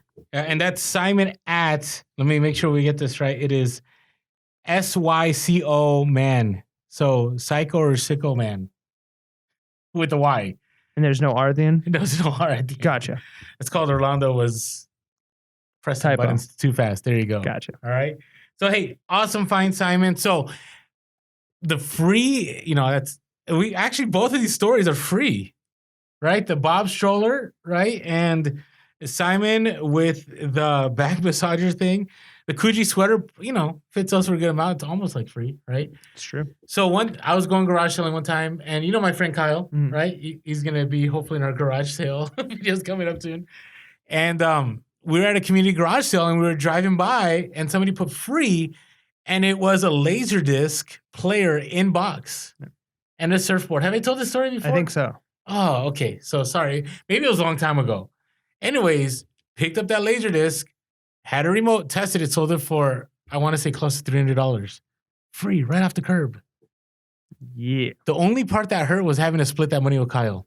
Yeah, that's a bummer. But it's all good. We both made like over $100 on it. And he kept the violin and the surfboard. So there you go. Anyways, thank you all of you. Hey, Hustle of the Week, for whatever reason, I know some of you are tagging us, and I'll get the tags on Instagram. But the hashtag Hustle of the Week, if you guys keep doing that, because that makes it a whole lot easier for us to find those Hustle of the Week and contact you and say, hey, guess what? We want to have your Hustle of the Week on the podcast. So if you ever have one, tag us at Pure Hustle Podcast on Instagram, and then hashtag Hustle of the Week so we can share it with you. Yeah, buddy. All right, I'm interested in your Hustle of the Week now. Yeah, like I said, I was going to originally make the tank thing my Hustle of the Week just because I took something that was, potentially trash and I turned it into cash. Nice. Trash to cash. I'm sure there's already like somebody who has that as their slogan. I think there's a show called Trash to Cash. Trash to cash. But for mine, at a garage sale, not this week, but last week, I found a Western Electrics rotary phone, wall phone, right? I picked it up for $2 and I still got to clean it up and test it and all of that. But comps for them are going like $60 to $70. Nice. So it's like a really cool olive green. Where'd you find it? Just at a garage sale, just sitting on there, the table. Boom. And the lady said, did you know a lot of kids don't even know how to use that anymore? And I was like, I know, I've seen those YouTube videos. Kind of funny. I know how to use it because like my grandparents had one. I used to like playing with it. And even the toys, like, right, you'd get that one as a kid, like the toy. The Fisher Price one? Yeah. Now the kids get cell phone toys and you want to make it as realistic as possible. Because I tell you what, my son knows the difference between his fake phone and our phone, right? That's crazy. I know. My son's the same way. My son like knows that he's 7 now, but he's been on the iPad since like he was like 2 or 3. Yep. No joke. But yeah, so rotary phone, old school, right? And I heard a rumor, and this is probably not accurate, but that the 911 came intentionally 911 because it was the one furthest away and then the 2 closest. So you couldn't accidentally dial it, but you could always, even if in the dark or whatever, the furthest one away and then the 2 closest. So it was really fast. Huh. There you go. Pure hustle facts. Pure hustle facts. Boom. There you go. Interesting. So that's a nice find. Now, was this like, were you one of the first people at the garage sale? I'm sure I was. I mean, that day I was on fire, like hitting all the garage sales as they were setting up. So nice. I just ask because, it's always when you find that last, it's like 10 a.m. and you're like, why did no one pick this up? You know what I'm saying? Yep. Nice. Okay. All right. So mine today, it's one of those, I love community garage sales because there's so much opportunity and, people open up at different times and, sometimes people are moving too fast and they miss things. So I went to this community garage sale and there were 60 homes participating. And some of them, they were like the drive-by garage sales. You go and go, kids closed. Nope, moving on, right? So I forgot that this neighborhood was split up into like 2 parts. So there's one part that was really condensed and there's one part that was kind of more spread out with the homes. So I went through the really condensed one and I'm like, it was okay. Like I didn't have a lot of huge scores. Here's the funny one. I'll just share this story. It's kind of related to this. So I go and there was a Honda Civic stereo from like 2011. And there's these 2 kids. And I thought it was the dad. So I asked the dad how much. They're like, oh, no, that's theirs. And these kids were like, I don't know, 8 or 9 years old. And I'm like, okay, how much? Right? Because I looked up comps, you can flip it for like 65 to $100. Well, this one had some pieces missing, so I may have been hustled. But then I asked them, like, how much? They're like, $10. I'm like, oh, okay. So did you guys look this up on eBay? Oh, yeah, we checked the completed sold on eBay. What? You guys are young hustlers. I'm like, are you sure? They're like, yeah, we looked at the solds. I'm like, okay. And then I go, I did the awkward pause. Man, something just doesn't feel right hustling kids, man. No, but because like their parents are like, go for it. Like, we want them to learn.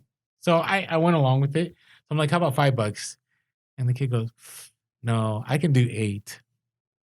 And I'm like, all right, how about 7? And then he goes, $7.50. I'm like, whoa, these guys are young hustlers. So I gave them what they wanted. Maybe I gave them 7. I can't remember anymore. It's in the IG stories from today. And I walked in and I go, wow, like, think about these guys. Like, they're 8 or 9. They know how to check completed sold. Imagine where they're going to be at. Let's say they start doing eBay now, where they're going to be at by the time they're seniors in high school. They could be where we're at. They could be doing even better than what we're doing right now. Right? So it doesn't hurt to start them in. All right. Anyways, got back to the story. So I'm driving around. I'm like, I'm going to go. So I turn the corner. And I remember this one place, I bought all this Snap-on stuff, but then across the street, there was this other place. I show up, and this guy had like these old Snap-on, like, that like those fake wooden clocks? They have like the fake back, and they have like the shiny front and the like gold like hands. You know what I'm talking about? So he had a bunch of like Hot August Nights, and then he had a bunch of like a patriotic one. So I asked him for how much for each, and he goes, $5. I'm like, oh. $5? He goes, yeah. So he had about 25 of them. So I bought them. I don't know how many. He had a lot. I bought them all. And then this is what we suggested in the garage sale podcast, the podcast ago. I asked, do you have any more podcast stuff? Do you have any more Snap-on stuff you want to offload? And he goes, oh, yeah, sure. So he goes in his garage and he just opens his cabinets, and it's like Snap-on, Snap-on, Snap-on, Snap-on, like everywhere. So then he takes out these buckles. He has all these buckles, and I go, how much for all the buckles? He goes, and these were about 8 to 10 buckles, which I could probably flip each for, I don't know, 30 to 50 bucks. He goes, 35 for all of them. So I took all of them. Then I go, do you have any more? So he goes in his cabinet, and he takes out more, and he takes out more. And so I literally felt like American Pickers. Like, I'm in this guy's garage, and if you look at my face, like, I wouldn't invite myself into a garage. Especially when you grow that beard out. That's true. That's not a beard. It's just going to be a goatee. It's just going to grow long. So he's in there, and he's like showing me, and he's like, oh, I used to love Snap-on, and I was a Snap-on dealer. So I go, how about this? How about this? How about this? And so I just kept, so I ended up getting some more stuff. The second deal, here's what's interesting about this hustle. So I already had the hustle of the week. Like, everything I already bought, I was already going to net like $500 profit. So then this second stash of stuff, there's these like set of Snap-on tools there. And I bought like the second stash of stuff. And when I did, I took out my wad of money, my cash. That was not the best move. Because then what he does, when we get to the next stash of things, he puts it all together. And there were these set of screwdrivers that were like these 100th commemorative Indy 500 Snap-on. And I know for a fact, I think he was going to sell them for like $2 to $5. So then we throws them in the bundle. He goes, how about $225 for all of it? And it was only like 6 items. I go, $225? He goes, yeah, this. And then he points to those tools and he goes, yeah, these are $100. I'm like, what? Wait, 20 minutes ago, those were like $2 or something. Like, so what I think happened, I think my belief is he caught on that he sold all the other stuff for cheap, and now he's trying to regain his losses.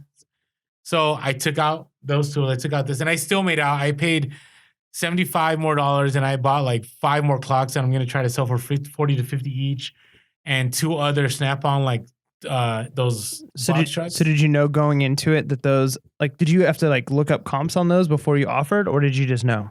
So with Snap-on, they always sell for me. So I knew, like, and especially for $5, even if I sell these clocks for $20, I mean, I got, let's say I got 30 of them, like that's $600. You know what I mean? And I only dropped, I think, whatever it was, 50 to 80 for all of them, right? So overall, I dropped about $185 this morning in all my garage sales, and probably gonna net over $1,000 easy with everything over time. So I know. I made like $30 today, so there's always that. So I'm saying we should go garage selling together, because I don't know. So I think the difference, I don't know if you do this, but I always ask, like, is there more? Is there anything else you want to get rid of?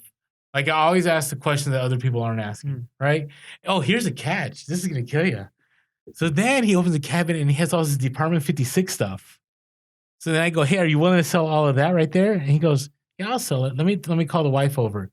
And then the wife was like, no, I'm not ready to sell, but come back.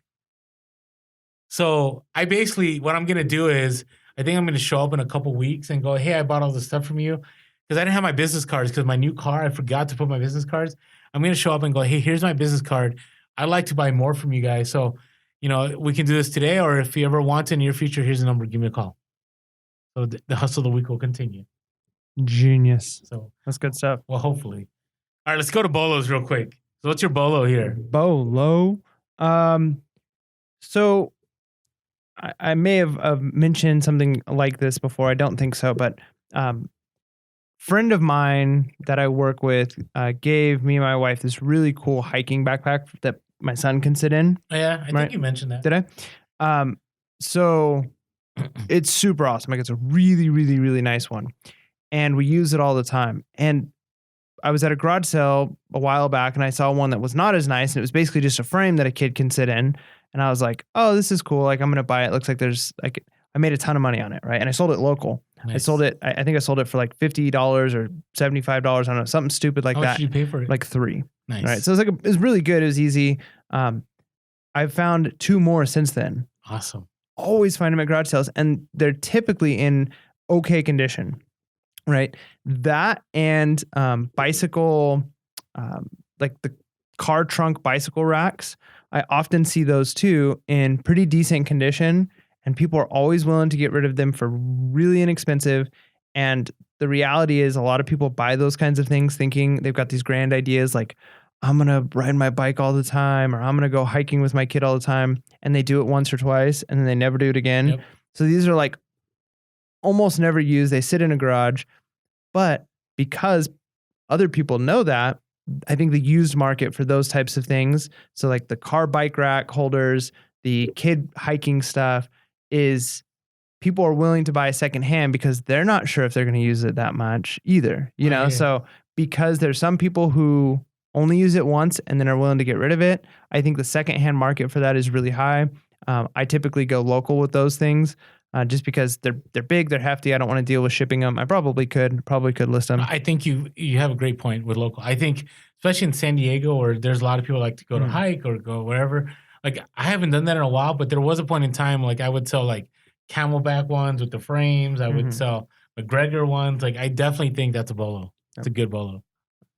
Yep, especially because a lot of times, like I said, you'll probably find them relatively good condition. Unless you get to, if it's somebody who used it a ton, it's probably going to be all beat up and stuff. But that might be when your tip comes in to say, hey, do you have anything else like this? No, but people will still buy the beat up ones because they're just going like a one-time hiking trip or something, or they're like a novice hiker and they don't want to go out and spend big money at REI, and so they're willing to drop the 50 instead of the 200. Oh, nice BOLO. That's my BOLO. All right. BOLO. What's your I think Kelty was the brand of the bags that I got. So. I remember those. It's been a long time. I got to get back in the local game. All right. So mine are sandals. No, but okay. So I'll drop some. So we all know about Birkenstocks. And if you don't know about Birkenstocks, they still hold value. But please, if you source Birkenstocks, please list them for over 40 if they're in decent shape. Like, they will sell for over 40. Don't let lowball people offer you and go, oh, those are messed up, I'll give you 20. No, because a new pair will cost $100. So people are willing to drop 40 to 50 to 60 and even more Did I share my? Wasn't that a hustle of the week? The Birkenstocks that sold for over 100. Mm-hmm. So those are some bolos. Okay, now Teva. Teva's another good brand. Okay, keep an eye out for Teva. It's kind of like the cool brand. It still is. I think for the last 2 years, I've done really well on Teva sandals. How do you spell that? Teva. And then there's like Chaco sandals. Have you seen Chaco sandals? Mm-hmm. Like those have good resale value. And I'm sure there's others I've missed, but keep an eye, especially now that we're getting a summer and more people are looking. Again, it's sometimes people just want the sandals for a certain trip, so they're not looking to pay full price. They just want, that one that they could wear once or twice while they're out traveling somewhere, and they're willing to drop the money on it. So that's our bolo. So keep an eye for those. That's good stuff, man. So outdoor gear. That's our bolos. Outdoor gear. We're getting to the summer, right? So you got to switch. Sometimes you got to switch your mindsets, right? When you're getting into Q4, you might be moving towards toys and decorations. When you're in the summer, your gears need to switch a little bit. 100%. I totally agree. Unless you're in Australia and it's winter for you. I would love that. I don't know. I'm missing Q4. I'm missing winter. Well, it wouldn't be Q4. No, I know. It would just be winter. But that's not how that works. Is it Q4? No. If Christmas is a set summer. Christmas is a set date. So This podcast, I gotta tell you, this has been one of the more awkward podcasts we've had. Has it? Is it? I think so. All right, there you go. I don't know. We'll see. Let us know. Okay. All right. Hey, what are you looking forward to? Talking about switching gears. I don't know. I'm maybe looking forward to going to a garage sale with you and actually doing good. How about that? Well, let's do it. It's garage sale season. Like I don't again, I don't see it as competition, because we look at different stuff, and I don't know. I gotta tell you, the stuff I've been getting lately, I think has just been out of the norm. Like I've never had it where I've had consistent calls every single garage sale for weeks. So we should do it, but let's do it when it's a big community. Gotcha. Right? Because going to house, I think that's where it gets tough. I think if you go with other people at community sales, I think it's a lot easier. Right? Because you could be hitting one house, I'll hit one house, and then, we'll switch. So just garage sales, huh? Yeah. What are you looking forward to? Well, it's everything we just talked about. I want to do some more retail arbitrage. More than 2 days a week? Not more than 2 days, but I want to do so. I say 8 hours. It's pretty much like an hour on the road, 4 or 5 hours, and then another hour on the road. That makes sense? Yep. And then, or maybe more than that, so about 8 hours. But I want to go out of town, RA. I haven't done the LA trip in a while. I haven't hit tons of Marshalls on the road. I haven't hit tons of Walmarts. I've just been doing locally. And I think I've made out pretty well just because I've had these fluke instances where I go to a garage sale and there's been an RA haul, or I'll go, somebody will text me and say, hey, there's this stuff here, or I'll find stuff locally. I've been getting some stuff on OfferUp too. So I haven't done that route. So I'm looking forward. It's been a long time since I've done a major RA run. So looking forward to doing that. Yeah, buddy. All right. So, hey, hopefully the battery doesn't die on this one. So I think we're going to end it now. Let's do it. So that being said, make sure you're being real. Be relevant. And be reselling. Peace.